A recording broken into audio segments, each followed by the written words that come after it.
சுக வாழ்வு சீக்கிரத்திலே துளிர்க்கும். சொல்லுங்க, உன் சுக வாழ்வு சீக்கிரத்திலே துளிர்க்கும். கர்த்தருடைய மகிமை உன்னை பாதுகாக்கும்.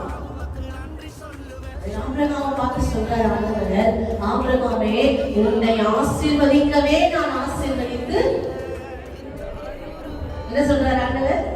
உன்னை ஆசீர்வதிக்கவே நான் ஆசீர்வதித்து பெருகவே பெருக பண்ணுவேன். பூமியில் உள்ள வம்சங்கள் எல்லாம் உனக்குள் உனக்குள். அப்போ உங்களை ஆசீர்வதிக்கும் பொழுது அந்த ஆசீர்வாதம் உங்க பிள்ளைகளுக்கு வந்துடும், உங்க குடும்பத்துக்கு வந்துடும், உங்க வியாபாரத்துக்கு வந்துடும், உங்க எல்லை